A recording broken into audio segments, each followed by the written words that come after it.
Assalamualaikum warahmatullahi wabarakatuh. Salam sejahtera kepada rakan guru, para penonton sekalian. Apa khabar? Harap semua berada dalam keadaan yang sihat sejahtera. Terima kasih saya ucapkan pada para hadirin sekalian atas kesudian untuk menonton siri Open Table kita yang ke-22. Ya, sudah 22 siri Open Table ini, dan pada minggu lepas kita sudah mengungkap, kita telah membincangkan apakah itu inovasi, dan seperti mana juga yang saya nyatakan selepas daripada siri yang ke-21 dan ke atas ini kita akan mengupas mengenai inovasi dan kita akan fokuskan pembentangan ataupun sharing berkaitan dengan inovasi. Jadinya untuk hari ini tajuk Open Table kita ialah produktiviti dan kecekapan dalam inovasi pembelajaran. Jadinya tuan-tuan dan puan-puan sekalian, bila kita bercerita tentang inovasi ni, okey, apakah kriteria ataupun apakah elemen-elemen yang menjadikan inovasi itu efektif dia, dan pada hari ini kita akan melihat apakah itu produktiviti dan apakah itu kecekapan dan bagaimana perkaitan dua perkara ini dalam inovasi pembelajaran. Jadinya tuan-tuan dan puan-puan sekalian, kita mulakan majlis kita dengan bacaan Ummul Kitab Al-Fatihah.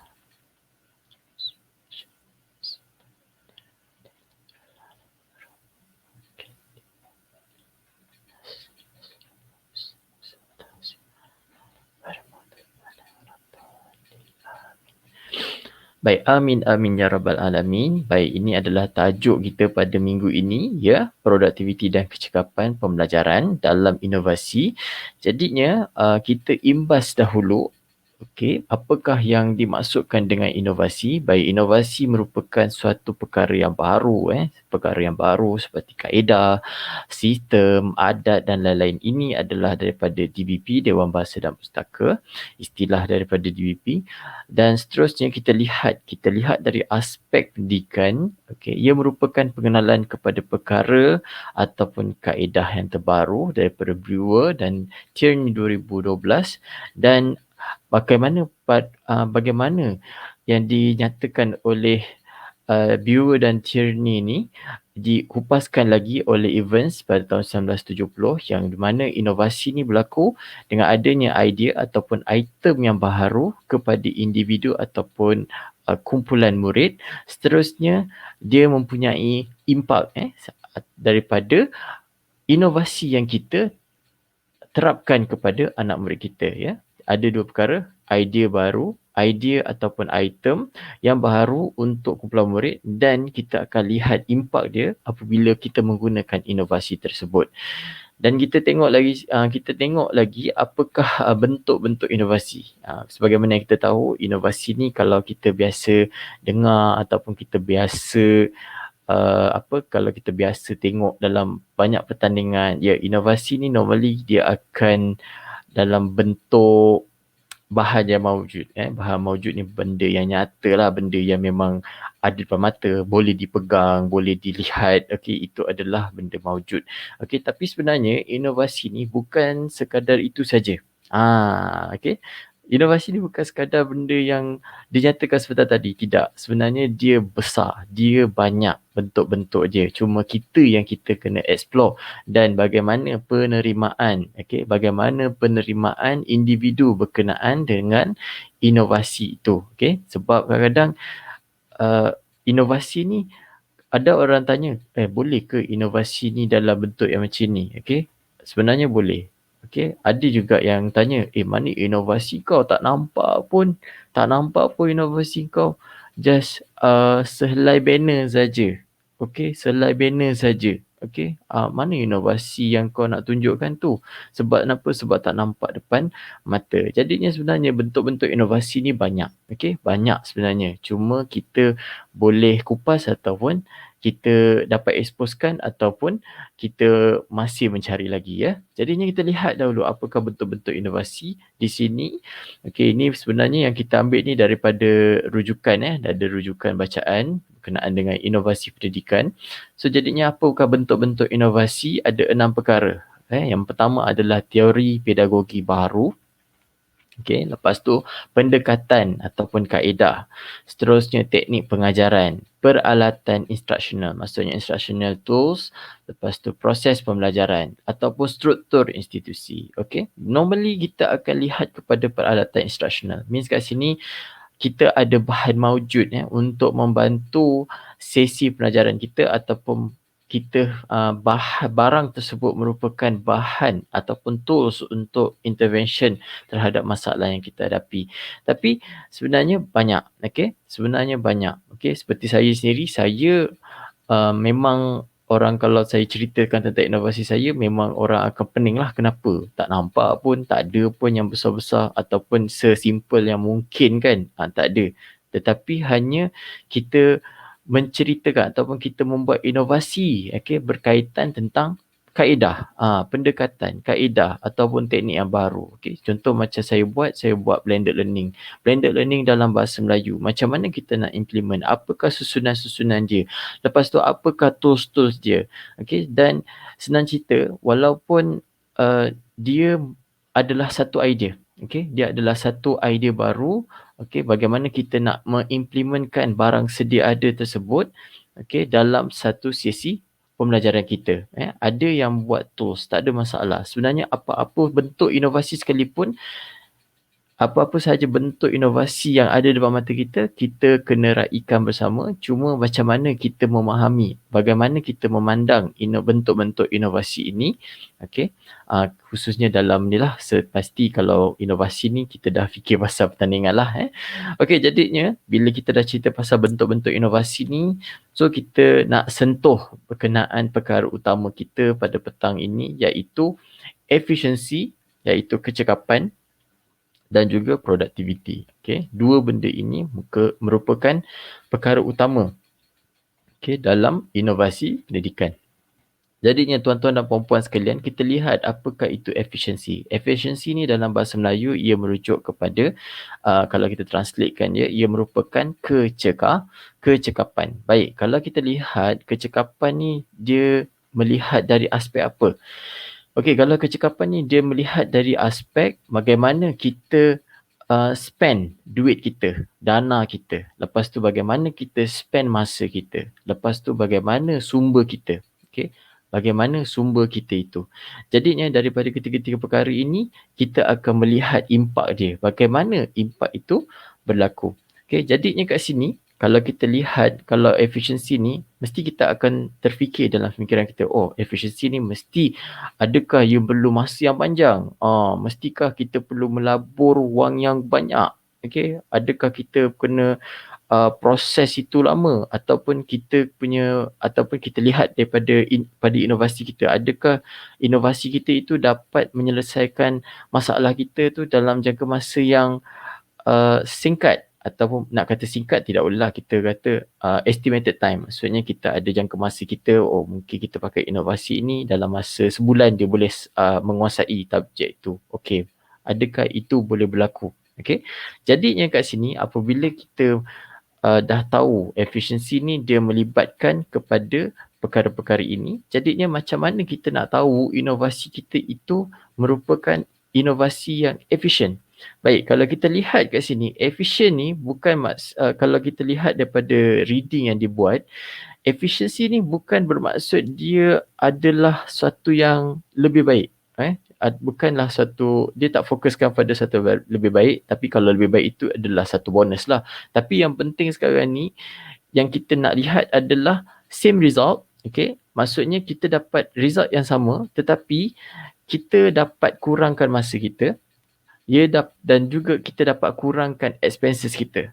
Means kat sini, kalau murid-murid ni dia boleh capai. Maksudnya kalau sebelum ni kita nak murid kita dapat menulis 5 ataupun 5 perenggan, ataupun kita buat yang paling simple, kita buat 5 perenggan karangan. Contohnya kita buat karangan. 5 perenggan. Tapi sebelum ada inovasi, sebelum kita buat inovasi, dia ambil masa yang lama. Mungkin dia ambil masa dalam berapa contoh? Mungkin dalam 2-3 hari, mungkin dalam 1 minggu baru dia akan selesai, dia akan hantarkan, murid kita akan hantar end product itu ataupun penulisan karang itu kepada kita.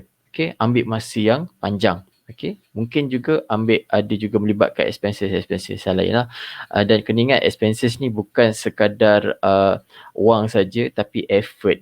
Okey, effort juga. Okey, lepas tu jadinya kat sini murid-murid ni mengambil masa yang lama. Tetapi bila kita buat inovasi, untuk menulis karangan contohnya, dia dapat murid-murid ni bila implement, dia dapat kurangkan masa dia untuk menulis. Mungkin dalam masa seminggu tu dia dapat tulis dalam jangka masa 4 hari, ataupun boleh tulis kurang daripada 3 hari ataupun 4 hari. Macam tu contoh dia. Dan juga dia pun tak adalah melibatkan expenses yang besar apabila mereka hendak menulis sebuah karangan. Apabila kita implementkan inovasi kita. Sebagai contohlah macam kita tengok macam dekat YouTube, saya suka tengok Cikgu J punya innovation. Cikgu J punya innovation. Simple, just ingat saya adalah beberapa inovasi yang beliau telah buat. Jadinya kat sini walaupun menggunakan table ke apa sekalipun, selagi dia boleh kurangkan masa untuk murid-murid tu melengkapkan ataupun mencapai matlamat tersebut, itu sudah dilihat sebagai inovasi yang efisien, ya. Saya pasti rakan-rakan guru juga mempunyai inovasi-inovasi tersendiri.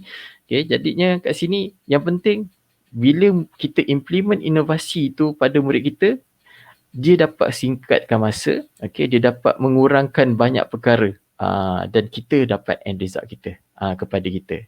Itulah dia efisiensi ataupun kecekapan.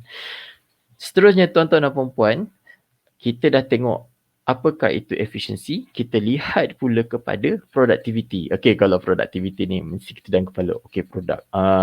Tadi Cikgu Safi cakap kalau inovasi ni tak semestinya ada produk. Tapi kenapa tiba-tiba dia ada produk? Apa yang maksud Cikgu Sabit berkenaan dengan productivity ni? Baik, macam ni. Productivity ni lain. Productivity ni lain. Produk itu lain maksud dia. Istilah je lah. Itulah penggunaan istilah. Tapi apabila kita cerita tentang productivity ni, apa yang nak di-highlight kan? Kalau kita tengok kat sini, productivity ni maksudnya estimating outcome obtained versus dengan effort ataupun invested effort. Maksudnya kat sini kita nak tengok macam mana kita buat jangkaan berkenaan dengan outcome kita, lepas tu dengan effort yang apakah effort yang telah dikeluarkan. Jadinya kat sini bila kita lihat macam mana kita nak melihat productivity itu meningkat. Apabila kita kurang lah, maksudnya sekarang ni apa yang kita boleh cerita key point dia, kedua-dua perkara ni adalah kurang. Macam productivity ni kurang effort. Maksudnya kat sini bukannya kurang effort ni kurang usaha tau. Maksudnya kat sini satu perkara itu dia boleh dia macam mana cerita nak cakap mungkin dengan satu teknik tersebut kita dapat murid kita ni boleh mencapai objektif pembelajaran kita. Means kat sini mungkin menggunakan teknik tadi, teknik mungkin Cikgu J ada tadi, Cikgu L ke ataupun cikgu-cikgu kita sendiri, gunakan innovation ni tapi murid kita boleh mencapai objektif pelajaran. Itu maksud dia. Satu inovasi itu, dia boleh, satu inovasi yang kita buat itu, ramai murid yang boleh capai objektif. Sebagai contoh, kita tengok dalam beberapa siri yang lepas, banyak kita ada beberapa orang guru yang telah share dalam siri Anjung Selatan, maafkan saya. So jadinya sebagai contoh saya ambil Cikgu Salimi. Cikgu Salimi buat, kalau kita ingat, Pavila, Pavila tersebut. Bendanya itu je, bendanya itu je. Main-main gitu je, effortnya sikit. Tapi effortnya sikit tu maksud macam mana? Just, dia belajar tu simple je. Tarik ke dalam. Tapi impact dia, murid ni boleh kenal huruf.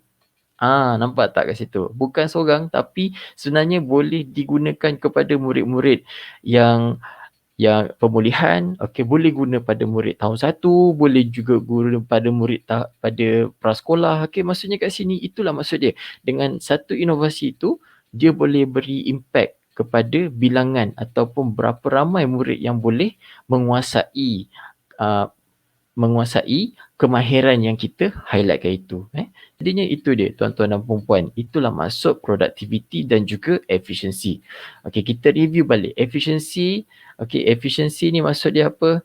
Dia dapat result yang sama tetapi kurang masa dan juga kurang expenses. Okey, kurang masa dan juga kurang expenses. Okey, dan productivity ni pula merujuk kepada satu inovasi itu dia boleh bagi impact kepada boleh beri impact kepada anak murid kita. Mungkin beberapa kumpulan murid yang mempunyai masalah yang sama. So jadinya itulah dia efficiency dan juga productivity. Dan apabila kita bercerita tentang inovasi pendidikan, kedua-dua perkara ini memang saling berkaitan, saling sokong menyokong. Jadinya tuan-tuan dan puan-puan sekalian, jika kita nak buat inovasi tersebut, kita kena lihat kepada perkara ini. Adakah inovasi kita itu efisien, dan juga adakah inovasi kita itu mempunyai elemen productivity. Jika ada kedua-dua perkara ini, tapi saya percaya rakan-rakan semua memang tahu ataupun memang tahulah, memang saya pasti memang rakan-rakan semua memang tahulah yang inovasi ni memang dia mesti efisien, dia mesti productivity. Kalau tidak, kalau tidak rugilah kalau kita just guna untuk satu kumpulan saja. So jadinya tuan-tuan dan puan-puan sekalian, inilah sedikit perkongsian berkenaan dengan kecekapan dan juga produktiviti pembelajaran dalam inovasi. So jadinya untuk menutup siri Open Table yang ke-2020 ini, sini saya kongsikan pada rakan-rakan semua halaman sosial jika rakan-rakan semua hendak berhubung ataupun hendak berbincang mendapatkan konsultasi berkaitan dengan kajian tindakan dan inovasi, boleh dapatkan ataupun boleh hubungi melalui halaman-halaman ini. Boleh tengok dekat Facebook, boleh komen dekat YouTube, boleh juga komen dekat WordPress, dan juga boleh juga masuk grup Open Class untuk Action Research dan juga Bigo Live. Dan di sini saya paparkan QR code untuk tuan-tuan dan puan-puan semua IBAS, dan ambil dan tuan-tuan semua jangan risau, kita punya siri Open Table ini akan kita daftarkan dalam SPL KPM dan juga akan terima sijil. Boleh cek email masing-masing selepas 1 minggu. Jadinya kita tutup majlis kita pada petang ini dengan tasbih kifarah dan surah Wal-As. Subhanakallahumma wa bihamdika asyhadu an la ilaha illa anta astaghfiruka wa atubu ilaik. Wal-'asri innal insana lafi khusr illa allazina amanu wa amilus solihat wa tawasaw bil haqq wa tawasaw bis sabr. Sadaqallahul azim. Baik, rakan-rakan semua, kita jumpa lagi. Assalamualaikum warahmatullahi wabarakatuh.